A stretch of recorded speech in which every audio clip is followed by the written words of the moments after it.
Bonjour à tous et bienvenue dans cette nouvelle vidéo. Salut! Aujourd'hui, petite vidéo différente de l'habitude, on va faire plusieurs choses et des petites. Ouais, on s'est dit que vu que c'était gentiment la période des fêtes de fin d'année, vu que cette vidéo sort début décembre, on va axer ça pour essayer de faire des petites décos de Noël. Un truc assez facile à faire que un peu n'importe qui avec une imprimante 3D peut s'amuser à faire. Alors oui, là, ça va être de l'impression 3D.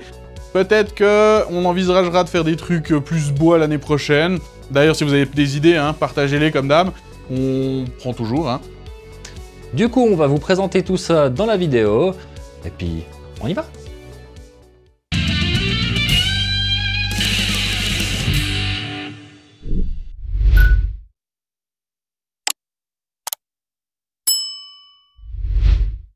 Bien entendu, la première étape, c'est de les imprimer. On vous met tous les liens en description si vous avez envie de les refaire.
Bien, maintenant que toutes les impressions sont terminées, on va pouvoir coller simplement ces trois ici sur leur petit tronc.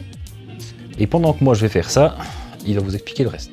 Oui, on a deux tailles, comme vous le voyez, de troncs. Donc, on a adapté ces troncs-là pour que les petites lampes passent dedans, histoire que ça tienne. Sauf que on n'a pas réfléchi jusqu'au bout. Et quand on met le sapin dessus, on voit plus le tronc. Pareil pour l'autre. Donc pareil, pour celui-là, on voit que c'est dommage, mais on voit plus du tout le joli tronc qu'on a imprimé. Ce qu'on a fait dans un premier temps, c'est que, je vais vous mettre le dessin, j'ai essayé de partir de la forme du tronc et de créer un adaptateur pour mettre la bougie dessus. Je me suis dit qu'en venant découper la forme du tronc ici comme ça et mettre l'adaptateur dessus pour mettre la bougie, c'était une bonne idée. En fait non, parce que du coup mon ordinateur était pas du tout assez puissant, ça a pris des plombes pour essayer de numériser le truc, de faire en sorte que ça se passe bien, pour au final s'avérer être une grosse daube qui tenait pas et qui en plus était mal conçue parce que j'ai fait un angle vif ici, et résultat ça pète comme de rien. Voilà. Donc, idée numéro 2, on s'est dit, plutôt que de se faire chier à récupérer le STL de la souche, qui était hyper lourd, qui était vraiment avec des millions de triangles, pourquoi pas partir plutôt de la bougie et d'adapter des supports autour de la bougie. C'est chose faite. On a fait deux supports de tailles différentes, donc un pour le sapin rond et un pour le sapin triangulaire. Ça s'adapte parfaitement autour des bougies, comme on peut le voir là. Et bien entendu, vu que la bougie a été pensée pour... qu'on a adapté la souche pour que la bougie passe, ça marche très bien comme ça. On a le deuxième. Celui-ci, par contre, on l'a pas tout à fait bien pensé. Du coup, il marche mieux à l'envers. Mais il marche toujours bien. Ça change rien au fait que ça fonctionne. Et on peut adapter nos sapins. Hop. Sur nos bougies. Et là, on se retrouve avec un joli sapin éclairé. On voit le tronc. Ça ressemble déjà plus à un vrai sapin en termes de proportions.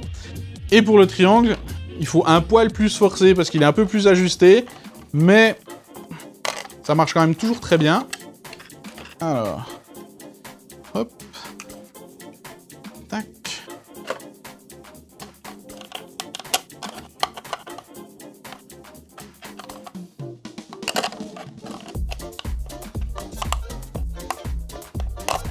L'avantage de la façon dont j'ai fait ça, c'est que c'est juste des bras de 2 mm d'épaisseur pour 5 mm de largeur. Donc ça reste assez flexible et on peut facilement le faire rentrer dedans. Et si on prend le deuxième sapin, hop. Voilà, on a nos 2 sapins éclairés qui ont des vraies souches, qui n'ont pas besoin d'être collés du coup. On peut facilement changer la pile de la bougie et remettre une bougie. Et nos 3 autres sapins qui sont pas éclairés et qui rentrent bien. En tout cas, pour nous, ils rentrent bien. Après, à vous de nous dire. C'est ça, à vous de nous dire. C'est un petit projet tout simple, tout bête, une petite déco de Noël toute jolie. On peut toujours envisager de venir dessiner, peindre des boules ou autre. Nous, on aimait bien cet aspect basique, simple, pas trop de chichi et juste sympa sur une table pour une déco de Noël. Comme je vous le disais, on voit que là, mon PC lag complètement quand j'essaye de faire les différentes découpes dues à la lourdeur du fichier STL que j'ai importé. Pour la deuxième version, c'est beaucoup plus simplifié la vie vu qu'on a fait une création directement dans Fusion sans avoir à importer d'autres fichiers. Et au final, ben, c'est ce qui joue le mieux.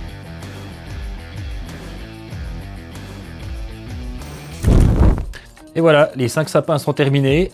Restez bien jusqu'à la fin de la vidéo parce qu'on va vous montrer 2-3 petits plans plus sympas parce que là, vous les voyez, mais c'est un peu petit quand même pour vous. Donc, restez. Oui, cette vidéo devait sortir un poil plus tôt, hein. Malheureusement, on a eu plein d'emmerdes avec l'imprimante. J'ai dû refaire plein de réglages, ça a été une vraie galère. Mais on est encore avant les fêtes de fin d'année, du coup on peut quand même vous souhaiter une bonne fin d'année, de bonnes fêtes. Merci à tous d'être fidèles à cette chaîne, de nous suivre toujours de plus en plus. Comme d'hab, hein, chatouillez l'algorithme, commentez, partagez, likez. Faites découvrir cette chaîne aux autres, hein, ce serait cool. Et nous, ben, comme d'hab, on vous souhaite tout de bon. Et à la prochaine.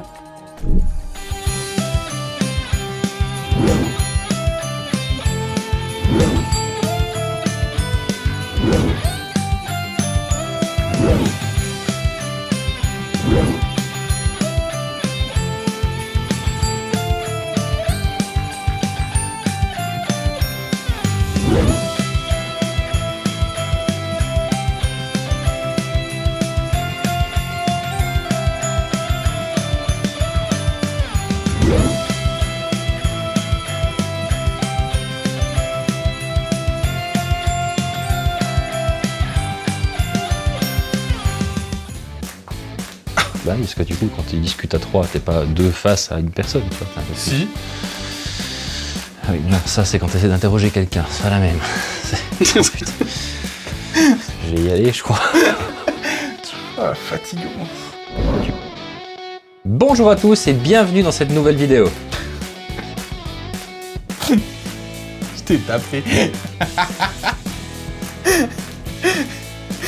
Je pense que c'est bien si on met l'épaule sur la ligne, parce que si on se met vraiment sur la ligne, voilà, c'est un peu le problème. Parfait. Faut pas prendre, ouais, faut prendre cela en premier. Allez, tire. Non. Donc, elle trempe son stylo dans l'eau. T'arrêtes de te tremper le bout dans le truc là. Titre. Oui. C'était pas du tout vraiment.